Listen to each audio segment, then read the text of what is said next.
Hi, my name is Sonia Perezzi. Recently, I wondered, is it desirable to have less taxes and less government? I wondered that because of Pierre Poilievre, who said that he would like to make Canada the country the most free of the world by decreasing the taxes and the government.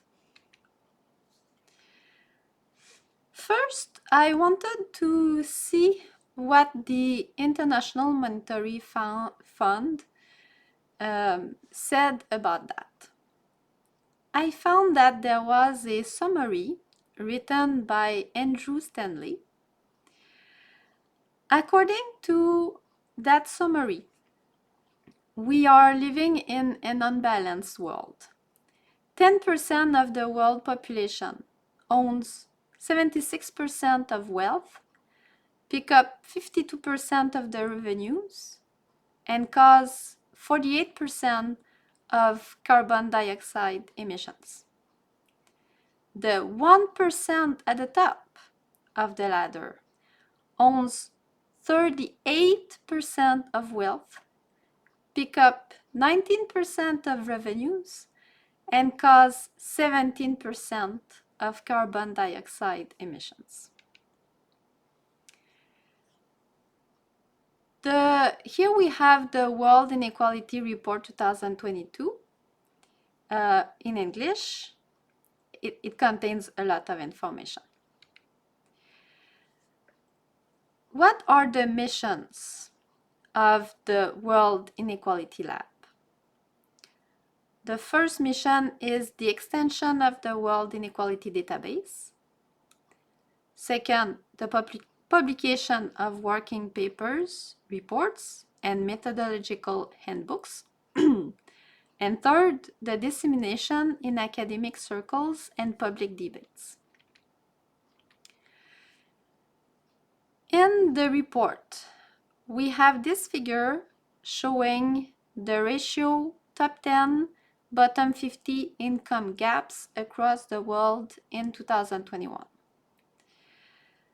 When we look at Canada, we see that Canada does not have is not among the countries where the ratio is the worst, but is not in the countries where the ratio is the best. So we are in the middle, where the ratio is between 13 and 16.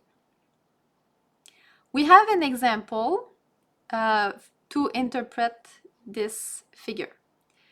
In Brazil, the bottom 50% earns 29 times less than the top 10%. The value is 7 in France. Income is measured after pension and unemployment payments and benefits received by individuals, but before other taxes they pay and transfers they receive. Here we have the global income inequality between 1820 and 2020. Here is the interpretation of this figure.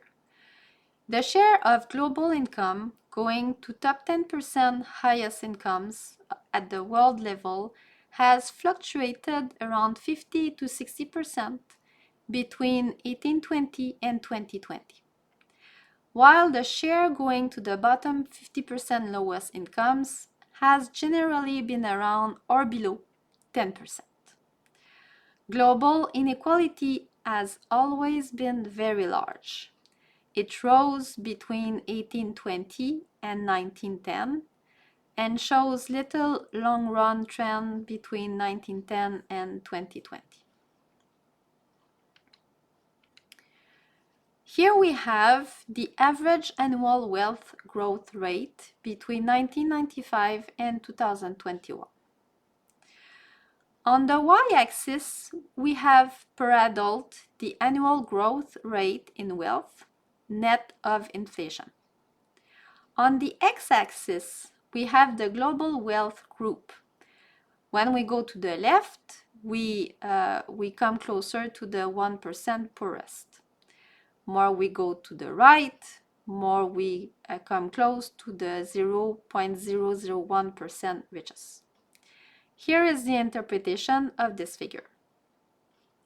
Growth rates among the poorest half of the population were between 3% and 4% per year, between 1995 and 2021. Since this group started from very low wealth levels, its absolute levels of growth remained very low. The poorest half of the world population only captured 2.3% of overall wealth growth since 1995. The top 1% benefited from high growth rates, 3% to 9% per year.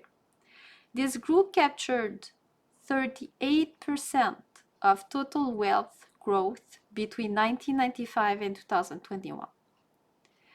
Net household wealth is equal to the sum of financial assets, exempli gratia, equity or bonds, and non-financial assets, exempli gratia, housing or land, owned by individuals, net of their debts.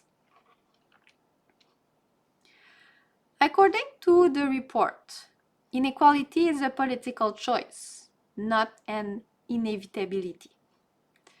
According to them, income and wealth inequalities have been on the rise nearly everywhere since the 1980s, following a series of deregulation and liberalization programs.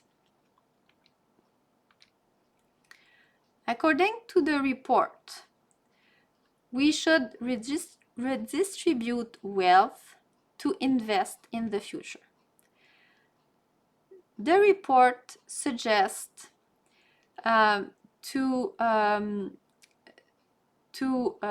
have a modest progressive wealth tax on global multimillionaires. Well, it includes also billionaires and multi-billionaires. Given the large volume of wealth concentration, modest progressive taxes can generate significant revenues for governments. Inequality is always political choice, and learning from policies implemented in other countries or at other points of time is critical to design fairer development pathways. In the full report in English, at the end, we see inequality in different countries, and Canada was there. So according to that report, we see that Canada is a country with high levels of inequality, midway between the US and Europe. The ratio between the incomes of the top 10% and the bottom 50% is equal to 13, compared with 9 for the European Union and 17 for the United States. In Table 1, we have the inequality outlook. So first, let's look at the column income. So what we see is that the bottom 50% poorest Canadians have a total share of income of 15.6%. For the people in the middle 40%, the share is 43.7%. The top 10% richest Canadians have a share of 40.7% of total income. And when we look at the top 1% richest Canadians, they have 14.8% of the total share.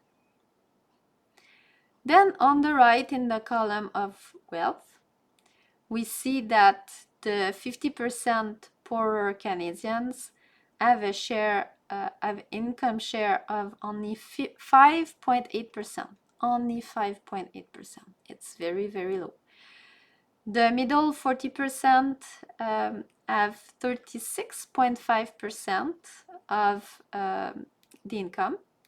The top 10% richest Canadians have 57.7% of the income, and the top 1% has 25% of the income. We see also the income inequality in the long run in Canada. Inequality in Canada dropped after the Second World War and was maintained at low levels from the 1950s to the 1980s, thanks to a mix of capital control and social policies. Since the 1980s, financialization, deregulation, and lower taxes contributed to rising inequalities. When we look at figure 1, we see the top 10% and bottom 50% income shares in Canada between 1900 to 2021. And the interpretation is the following. The top 10% income share is equal to 41% in 2021. Income is measured after the operation of pensions and unemployment, insurance systems, and before income tax. So here I wanted to show my analysis of the curves. So I put again the graph on the inequalities in the world. I put again the top 10% and bottom 50% income shares in Canada, but I added also the income shares from a few other countries, the United States, Sweden, France, and Germany. When we look at the first graph at the graph 7, we see, I put a line between the red line of the 10% at the top, the richest, and the 40% in the middle. I put a line there because those two curves are almost mirror curves.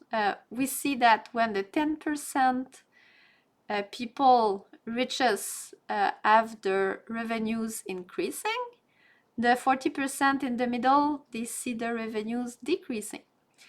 And when the 10% richest see the revenue decreasing, now the 40% in the middle see the revenues increasing. So it's the reverse trend. And when we look in Canada, we see the same phenomenon between the top 10% and the bottom 50%.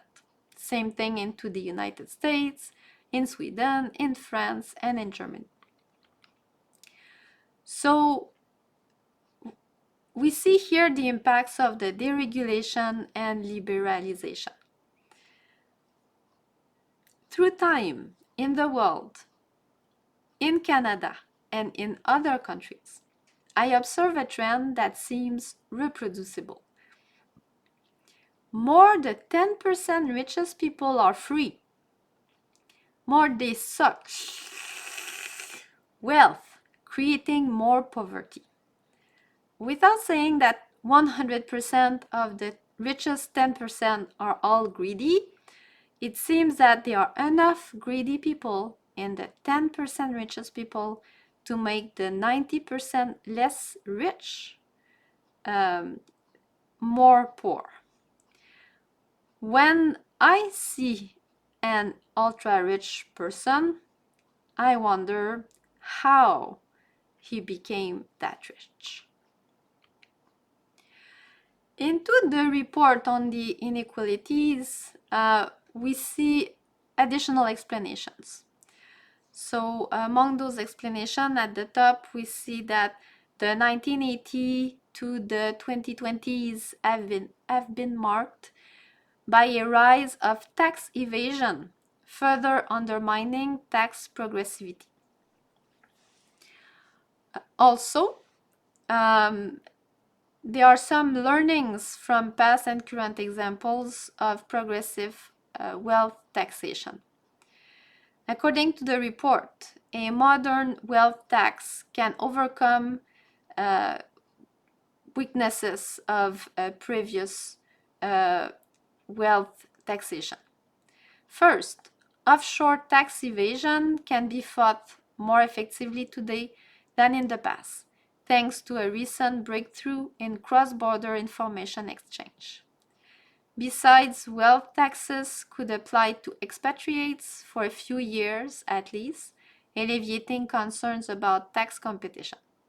Second, a comprehensive wealth tax base with a high exemption threshold and no preferential treatment for any asset classes can dramatically reduce avoidance possibilities and apply to the truly wealthy class who by definition do not face liquidity issues. Third, by leveraging modern information technology, tax authorities have the opportunity to collect data on the market value of most forms of household wealth and use this information to pre-populate wealth tax returns, reducing evasion possibilities to a minimum. Here we see that there were two concepts. There was the avoidance, and there was also the tax evasion. So the tax evasion is really into fiscal paradises, whereas the avoidance is not illegal, but it is against the essence of the law.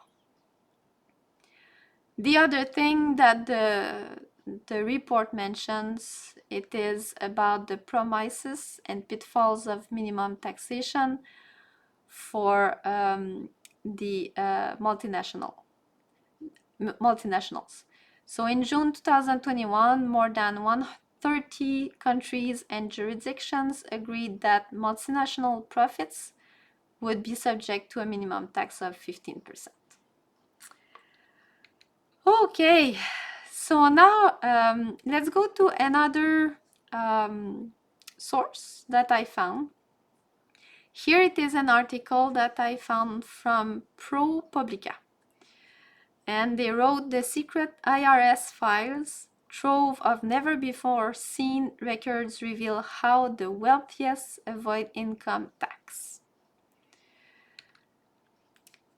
Here I suppressed the names. On the left there were names because I didn't want to point anybody specifically.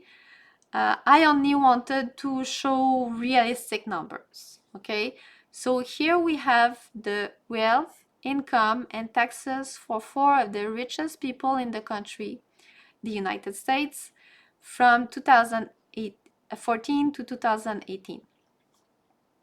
So on the left, we have the wealth growth. So we see that it is in billions of dollars. Then we have the income reported, so in a lot of millions of dollars, and even in billion of dollars. Then we have the total taxes paid. So we see that it is in a lot of million of dollars. It seems a lot, but when we compare to the income and the wealth, we see that the percentage is pretty low, so between 0.10% and 3.27%. So it is not a lot. ProPublica gives more details on tax evasion and tax avoidance.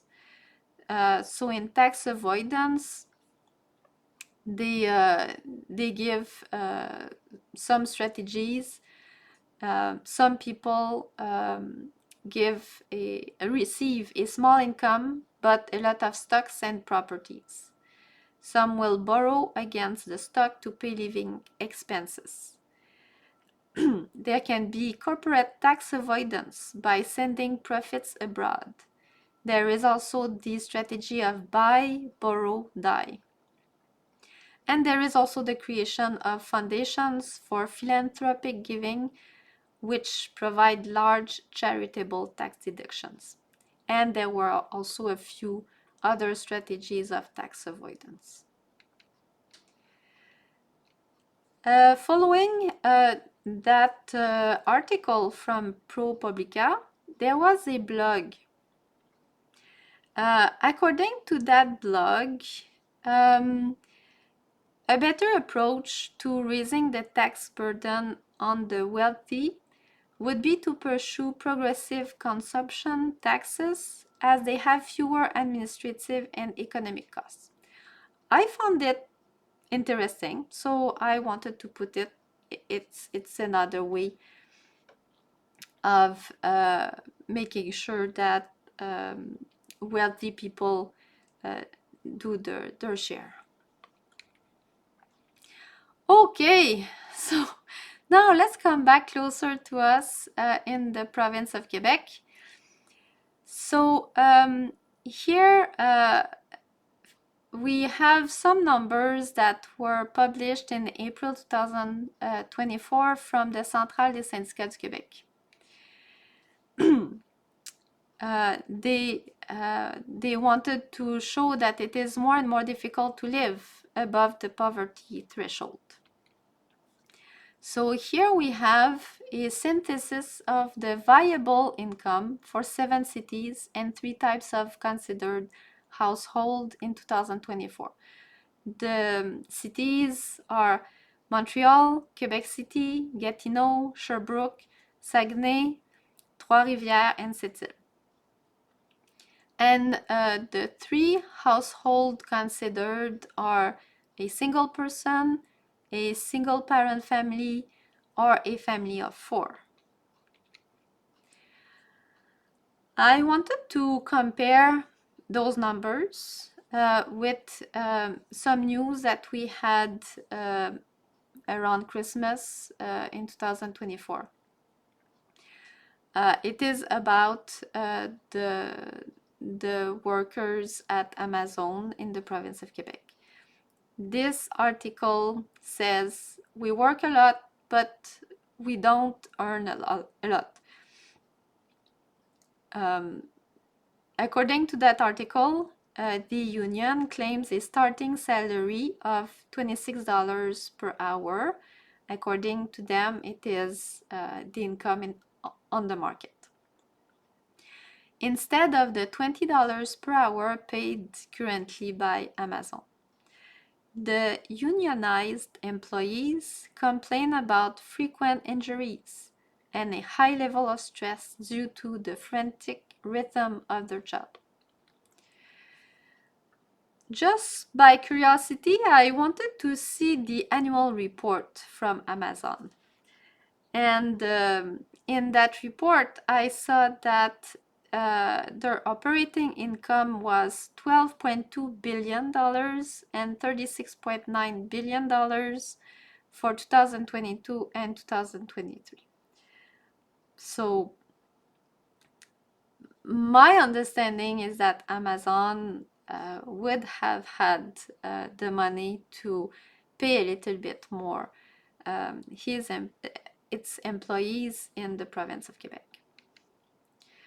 Here I calculated some scenarios. So first scenario is somebody who earns the minimum salary, so at $15.75 per hour.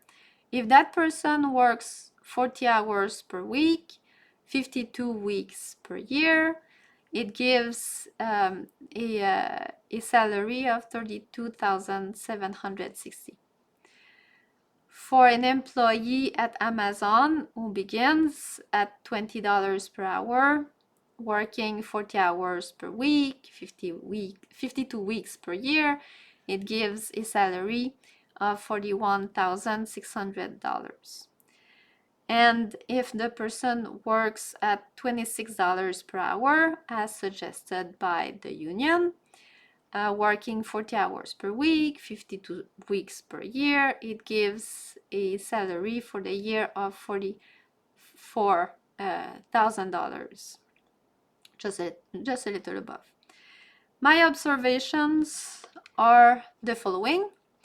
With the minimum salary, a person living alone cannot get out of the poverty, according to the graph that we see. With $20 per hour, an Amazon employee in Montreal cannot alone take care of a child. With $26 per hour, an Amazon employee in Montreal would be able alone to take care of a child. With that data, I am not surprised to see that the number of people who work full-time increases in food banks, and that the number of children who go to school without having taken their breakfast increases. So here I would like to just say that I don't put all the businesses in the same bag, okay? I know that there are businesses that are socially responsible. However, some other businesses do not seem to worry about the well-being of their employees. So, in summary, is it desirable to have less taxes and less government? My analysis is the following. Among the 10% richest, there are enough greedy people to suck wealth, creating more pores when we let them free. It seems better to put in place measures to avoid that sucking of wealth. You saw through my whole presentation that I put all my references. If you want to go deeper in some topics, feel free to do it. On that, I wish you a wonderful day. Thank you for listening to me.